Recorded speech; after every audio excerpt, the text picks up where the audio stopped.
Hello, what's going on, everyone? Thank you so much for joining me here this morning on Narcissism 101 Cracking the Code with me, Paul Wisdom. Good morning, everybody. Hope everybody is having a great morning thus far. Before we get into what we're going to talk about today, this morning, if you want a one-on-one session, please email me at paul.wisdom_03@hotmail.com, or you can send a text message to 647-406-3057. If you want to talk, if you want to vent, if you need some more advice about your situation, if you're trying to figure out whether the person or people that you're dealing with are narcissists, please feel free to reach out to me.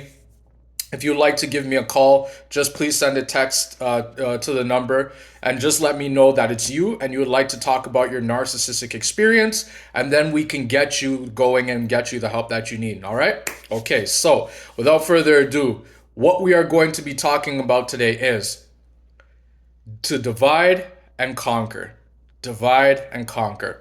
So when you hear divide and conquer, what comes to mind?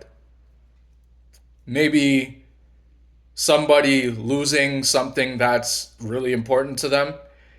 Maybe it's having many different tasks and dividing them up so that they're equal into different sections and then taking them all on. Or do you think of, let's say, divide and conquer, meaning to, do the easiest first, and then or should I say, do the hardest first and do the easiest last? Do you think of killing two birds with one stone? Let's say divide and conquer, something like that.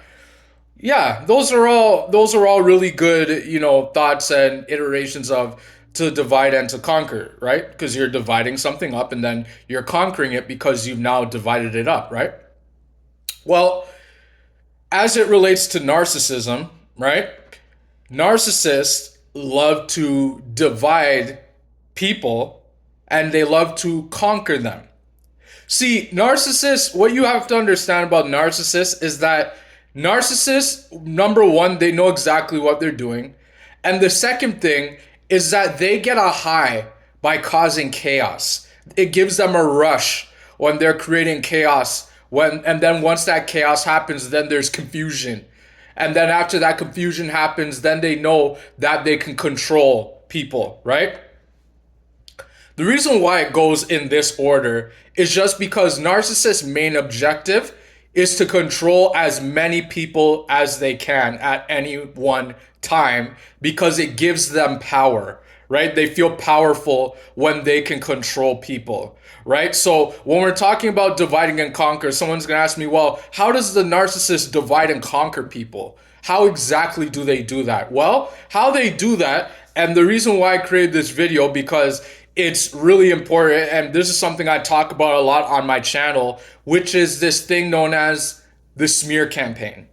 The smear campaign, I've mentioned it in quite a few of my videos that I hate the smear campaign. I do not like it. I wish that it didn't exist. But the truth is that the smear campaign, it's been around us since the beginning of time.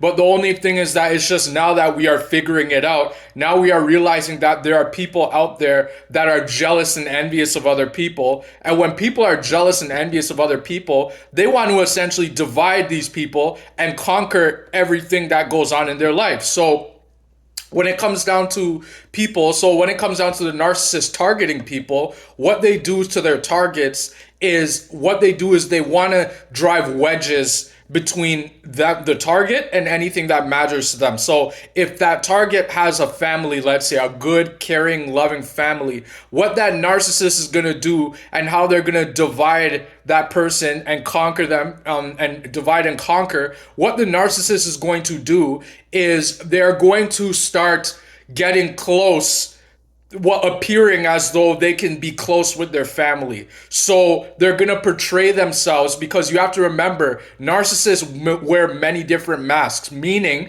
if you're new to this channel, thank you so much for being here. I really appreciate you being here and getting your knowledge. What it means is that they will get as close to their family as possible. And when the narcissist wears a mask, what they're doing is that they are portraying a persona that is not who they are. Because what they want to do is they want to get into people's lives.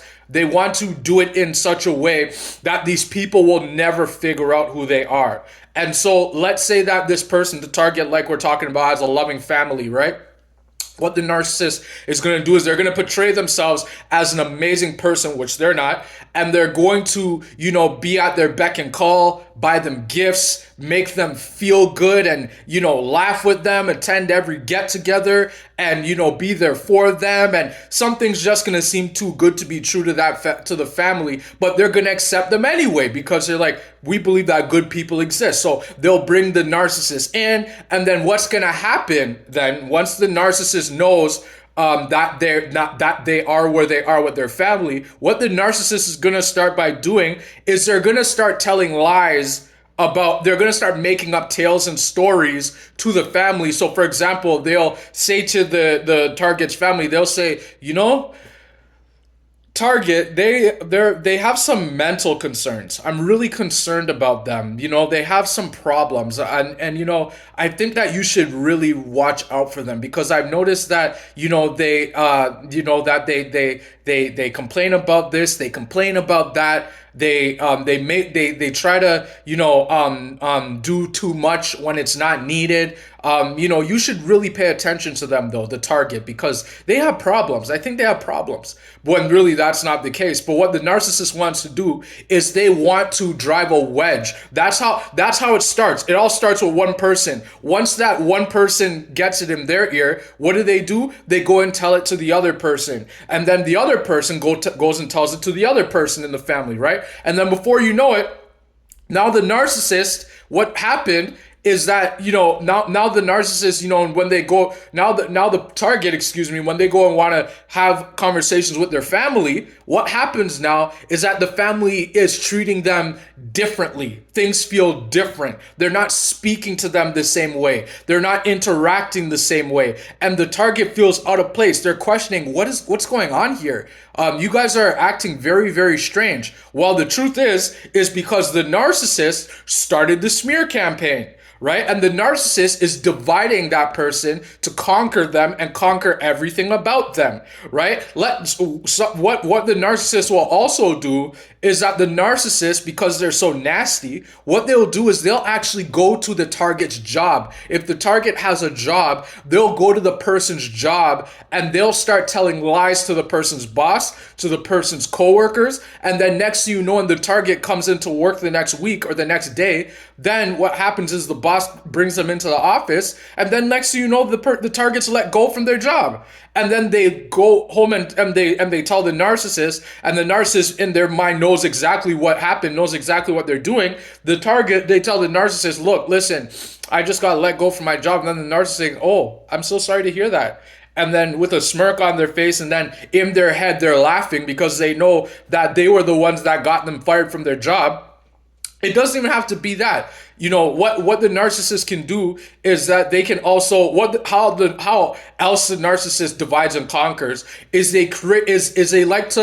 narcissists don't have any real friends. I just want you guys to know that. They don't have any real friends. And if those friends are their friends that they claim to be, those friends are either just as toxic or evil as the narcissist, or those people just haven't figured out what the narcissists are. Or the last thing I will say is that those people are afraid of the narcissist. And that's usually the narcissist family, or that's usually people who have claimed they know the narcissist for quite a long period of time. But usually what you have to understand too is that narcissists don't have relationships that last very long, right? Because those people don't see and aren't exposed to the toxicity of the narcissist as often as the target is. So they may see the narcissist maybe once a week. They may see them at the store. They may see them, at church. They may just talk to them, once in a while, like once a year or twice a year. But those people aren't exposed to the toxicity that the narcissist is exposed to. Now, what happens is that these people, what the narcissist does is that they have these groups of people and they tell them different things. So to one group, they will tell that group, they'll talk about the target to that group, and they'll say the target's amazing. They're such an amazing person. They do this and they do that. But then to the next group of people, then they'll say to that group, that person has problems. They're so stupid. They're so ridiculous. Like, I don't even know what they do with their life. They don't even have a job, even though the target works a 9 to 5 job 5 days a week. And the narcissist is saying they don't even have a job and they don't do anything around the house, even though that person cooks and cleans and pays the bills and takes care of everything. And then the narcissist is going around telling these things to them. And then, to another group, the narcissist is saying something else. And then, and then in those groups, what starts to happen, and the reason why narcissists have so many different groups of people is because the narcissist knows that at some point, one person in that group is going to figure out that the narcissist is actually toxic. They may not know that the narcissist is a narcissist, but they'll know that there's something off. That the narcissist isn't genuine. Something just doesn't feel right. They feel like they're around a person who's a fake person. And guys, rule of thumb, if you ever find yourself, doubting yourself and thinking that somebody's fake, that the things they're doing aren't authentic and real, then I would say hold on to that and believe it, because most of the times you're not wrong. Most of the times that's your spirit inside of you telling you that something is wrong, and usually you're right to feel that way. But getting back on track, what we're saying here is that when it comes down to it, the narcissist, what they do, because they know that one of those people are going to figure it out at one point, and they know that once that person figures it out, they need to run away from that group, and then they go on to the next group, and they continue to brainwash them. And then what they'll even do with the next group is they will flip the script now. So before, what was happening is they're telling that group really good things about the target, but now they're gonna switch it, and then after a while they're gonna say the target's a bad person. They're so evil. They're so nasty. They may even say that the target's a narcissist, and then the group, they're starting to second guess themselves and say, wait, hold on a second. That person, the narcissist, didn't they say before that they were such a good person?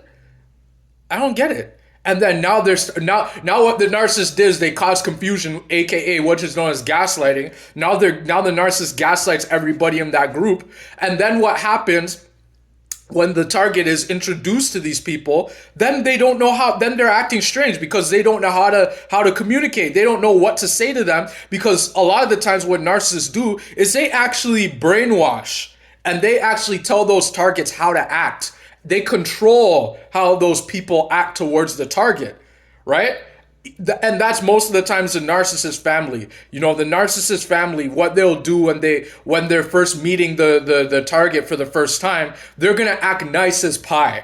They're gonna play the cycle. The cycle is gonna play because the narcissist family knows the narcissist game. They know that they are a narcissist for sure, and in that family, they're mostly narcissistic anyway, right? So when the target meets the narcissist family, what's gonna happen is that wedge was already driven between the target and the narcissist family, right? Because the narcissist already did their hard work. They already told the lies to the family, and the family knows it. And then what they do is they're nice as pie. They love bomb them. They give them a big hug. They say, "Hi, it's so nice to meet you." And they lift them up. They make them feel like they're on cloud nine. And then after a while, what happens? After they do that, then what happens is the narcissist, they tell the lies again. They go around and tell the lies again, and then the family, they believe these lies, and then the next time the family sees the target, now they're acting very strange. And the target feels like something is off, like something's wrong, but they can't understand because before the family was so nice to them, but all of a sudden now it's like they're acting cold and they don't know what's happening. Right? And so what's happening there is that the narcissist, they went in smear campaign, and the family, they're controlled by the narcissist, right? Because the narcissist told them how to act. They brainwashed them and told them how to act. Right? And so then what happens is that now the target feels out of place. Now the narcissist is smirking at the target, and the narcissist saying in their mind, "Yep, I got this one. This one's going to be locked down for a while, for as long as I have them around and take whatever supply I need, whether that's a supply of money, whether that's a supply of sex, whether that's a supply of being somebody who's good looking, somebody who's younger, someone who's older and has a lot of money, even someone who's younger who may have a lot of money, somebody who has has a access to many different things, somebody who can do things for them, get them different things that will help them, like get somebody to fix their car for them. There's many different ways that narcissists get supply from people, all right? And supply can be anything. Narcissists see everything as supply. Everything on this planet Earth, even the very air that they breathe, is supply, right? Everything is supplied to the narcissist, right?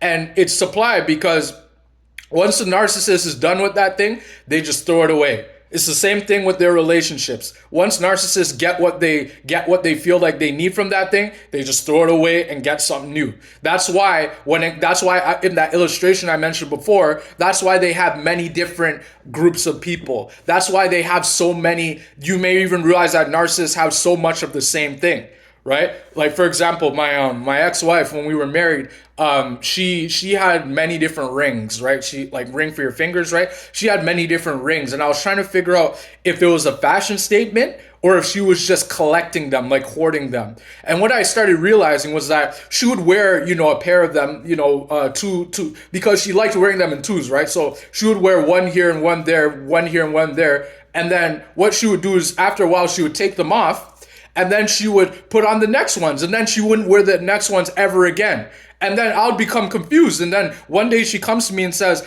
I spent about $3,000 on some of these rings. And I'm like, you spent $3,000 on some rings? And so what I'm saying here is that narcissists, they like to have more, than one thing, because they know that they get tired and jaded and bored with just the one thing. That's why narcissists, they can't commit to just one relationship. That's why when the narcissist is married, they are not just married to that person. And this is what many people, miss. This is how many people feel bad. It's because what they don't realize is that the narcissist was involved with more than one romantic interest when they were married to that one target, that person, because the narcissist knows that at some point they're going to get bored with that person. Now, I want you guys to understand this. It's not the target's fault why the narcissist got bored. It has nothing to do with the target. It has everything to do with with the fact that the narcissist is never satisfied. They can't be satisfied with just one person, especially even though that person may have been really good looking, really cooked, clean, paid for everything, took care of the narcissist. The narcissist, that doesn't satisfy them. That's never enough. Because narcissists are never satisfied. They always believe. The sad thing too about narcissists is that they always believe that everybody is doing what they're doing. So let's say, for example, that you're so good looking. You look good, and let's say you're a woman and you look sexy, you look beautiful, and everything like that. The narcissist thinks that you are cheating on them because they think that you are doing something that they're doing because you look so good. If you're a guy and you look so handsome, you dress well, you take care of yourself, you go to the gym, and not saying if you're a woman you don't do that, but I'm saying as a guy you go to the gym, you take care of yourself, you have a business, and you're thriving, you do well. The narcissist, she's gonna think that you're cheating on her because she's gonna think that you're doing exactly what she's doing, right? So what I'm saying here, guys, is that the narcissist, they like to divide anything that they can from the target. They don't want it to be important to the person, right? Let's say that, for example, you go to the gym, for example, right? And let's say that you look good, you're in good shape. The narcissist is going to tell you something like, why do you go to the gym? Stop going to the gym. Who needs the gym? And then after a while, you start saying, maybe the narcissist is right. And you didn't even know they were a narcissist, but you said, maybe they're right. Maybe they're actually right. Maybe I don't need the gym. I look good enough right now. And then you stop going to the gym. And then what happens? Then your health starts to fall apart. You realize that before you know it, now you've gained 30 pounds. Now, I'm not trying to say if you gain weight, that there's a problem with you. There's nothing wrong with that, right? Because some people we're all different. But what I'm saying is that the narcissists, they're making you doubt yourself so that you don't do the things that you did before. When I was married to my ex-wife, one thing I like to do is work out. And I still do it. I work out almost every day, right? So when we were married, I would always work out. And I have a home gym, so I work out at home. And so when I would be working out at home, first thing in the morning, I do my routine, brush my teeth, do all that, and then I go straight to my workout. I'm doing my pull-ups, my chin-ups, and all that stuff. And then my ex-wife, she's in the bathroom, sitting in the bathroom, and then she's like to me, she's like, why do you work out? why do you work out so much? You should stop working out. And then when she would see me working out, like, doing my ab workouts and things on the ground, she would be looking over at me, giving me a stare of disdain, and then she would say, ugh, and just walk away from me. And then, what she was trying to do is she was trying to make me stop taking care of myself just so that I would get sick eventually. And then she can sit back and say, yep, this one is getting sick. This one is stopping working out, and they're looking less and less attractive. So what am I going to do now? Oh yeah, that's right. I'm going to start to make fun of them, say, oh, look at you. You're not good looking anymore. Look at you. You've gained like 50 pounds. Oh, look at you. And they start belittling and emotionally abusing you through their words and things like that, right? And so this is what happens. This is how narcissists divide people from the things that matter to them. They like to divide. They like to, and they like to do it, by gaslighting them, making them doubt themselves so that they don't, so that their reality, they start becoming codependent on the narcissist and listening to the narcissist. And this is how narcissists also isolate people, because when they divide people and they conquer them, what they do is they isolate them. So now that in that illustration I talked about with the person and the family, now that person's family, the target's family, wants nothing to do with them because the narcissist done spread the smear campaign, now that person is stuck in their own house. Right? They're stuck in the house with the narcissist because they feel like they're so broken and beaten down. Their family wants nothing to do with them. Their friends don't want to talk to them because the narcissist told lies about them to their friends. Now their friends are acting strange. But what I'm going to say is this, and don't miss this part of the video. What I'm going to say though is that even though the narcissist spread the smear campaign, don't take it to heart. And I say don't take it to heart, even though it may seem as though they've divided and conquered, they've divided you from the stuff that mattered to you and they're trying to conquer you. Don't take it to heart. And here's why. The reason why is because those very people that the narcissists, like smear campaigned and now they don't want nothing to do with you, those same people are never in your corner to begin with. Those people never loved you. Those people never respected you, because the people that truly have respect for you, the people that truly do want the best for you, they would see that that person is toxic. They would know you for who you are, and they would stand up for you any chance that they can get because they care about you. Because what you need to realize is that in this season today, everybody is being exposed. Everybody is revealing themselves. So the friends that you're losing, those were never your friends to begin with. Right? Everybody is all about instant gratification, wanting what they want for themselves and wanting what looks good. If it looks good, I want it, right? But then what they don't realize is that when some things look good, some of those things are never for you in the first place, but yet you're chasing after them, but yet you're finding out that these things aren't good for you, right? So the narcissist, what you have to understand. And someone's going to say, why does the narcissist do this? Why do they divide and conquer people? Why do they divide people from things that matter to them? Why? The answer to that question is because the narcissist is jealous and envious of their targets.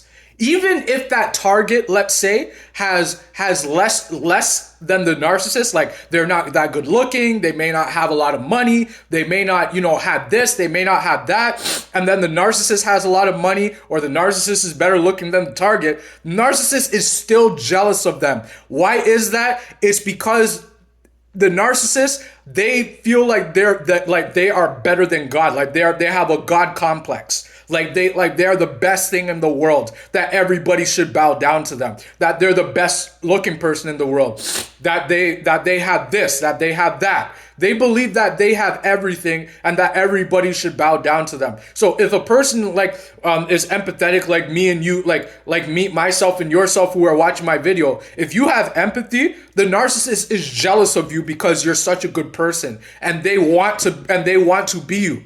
That's why they project who they are onto you. So they'll say, for example, you're cheating on them, or they will say that you're like you're such a mean person, even though you've been nice as everything to them. You treat them like a queen, you treat them like a king, and you do all that for them. Even when you've been doing all that for them, they think that you are cheating on them because they think that you're doing what they're doing, like I said before, right? And so then they project onto you, because what they want is they want you to be an extension of them. That's why they project, so that you be who they are. You be the mean, the manipulating, gaslighting, stonewalling, verbal abusive, financial abusive narcissist that they are. And they want to be you, the empathetic, the amazing, the good looking person, right? So I want to tell you guys this as well. When somebody is accusing you of things that you know that you are not doing, when they accuse you and start saying things like, oh, you're such a cheater, oh, you're such a stupid person, oh, you don't listen when I talk, even though you know when you do those things for that person, it's time for you to run away from that person, because that is a person that is jealous and envious of you. And eventually, all that jealousy and envy can actually kill a target. Why? Because if they're also dealing with a malignant narcissist, they will actually physically kill you, like knock you out, like, or shoot you with a gun. They'll actually kill you. If you're dealing with a covert narcissist, what they will do is they will keep you isolated for so long, and they will gaslight you so much until your brain is in such a fog. Now they have so much control over you, and before you know it, now you have so many health problems, like, hypothyroid problems, mental problems, you have, lupus in your foot, or you have many different problems with you. And then before you know it, now you end up in a hospital, and now you're sick all the time, and you have no way of getting out. And you're asking yourself, how the hell did I get here? Well, you got there because the narcissist, from day one, they've been trying to destroy you, right? They've been wanting to control you. My ex-wife, when we were married, one of the things that she kept saying to me so many times, but she said this to me. She was like, Paul, I want to control you. I want control over you. And so I said to them, my response was to her, but why? I'm your husband. We said that I was supposed to be the one that's in charge, because we're in a Christian marriage, and I'm the husband, and I'm in charge. And then she's like, yeah, I know. I just want to control you. And then she starts smirking at me like that. Like, I can't do a smirk because I'm not a narcissist, but she started smirking at me like that. And then I was just like, what the heck is this? But anyways, this is what narcissists do, guys. And so, like I said, guys, be very, very careful at the people that you're dealing with. Don't think that just because somebody is the same race as you, because someone talks the same way as you, because they know the same things as you, doesn't mean that they're a good person like you are. Make sure that you be very careful in who you get involved with, right? It ain't about the person being the same race or this or that, or they doing this or that. It don't matter. You need to vet people out, and you need to be careful. You will know, the Bible says you will know them by their fruits. You will know them by what they show you. If somebody is showing you through their actions that they do not care about you, like when you're in a time of need and they're nowhere around to be found, and they just disappear, or they make an excuse as to why they cannot be there, then that's not a person you should keep in your life. And 9 times out of 10, that person is a narcissist, right? Because only a narcissist, a person like that, would make an excuse as to why they can't be around a person when they're in their time of need. Be careful with people also who tell you, who, like I said before, try to make you doubt yourself every time you're thriving and doing good, because these people are jealous and envious of you. And you would be surprised at the amount of people that are jealous and envious of you and want to be you and want to steal from you, right? You would be surprised. I was even surprised when my ex-wife ran the smear campaign about me after our marriage ended. When she did that, I was surprised at the amount of people who claimed that they had my back, but then who turned out to be backstabbers. And some people were even worse than my ex-wife was, or were even worse narcissists. Some of them were malignant, some of them were overt, like they were worse than my ex-wife, right? So what I'm saying, guys, is really be careful. When people show you who they are, believe them. Just because a guy's 6'4", he has a lot of money, but he treats you like total crap, doesn't mean he's the guy for you, right? And don't think that he's gonna get better and he's gonna eventually turn different overnight and you'll be a different guy. It doesn't work that way. Once he shows you that that he's mean to and he doesn't care, you need to believe that, because 9 times out of 10 he doesn't care about you. And chances are every other woman he gets involved with, he treats them the same way. He treats them worse than that. Same thing, flip it with women.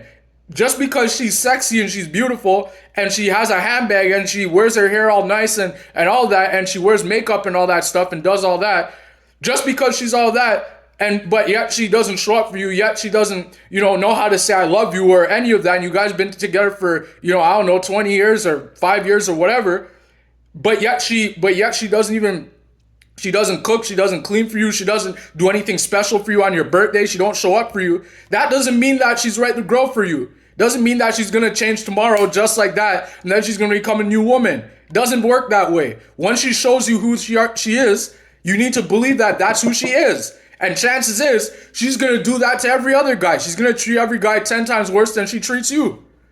So guys, just make sure that you understand that. This is how narcissists like to divide people and conquer them and make them doubt themselves, all right?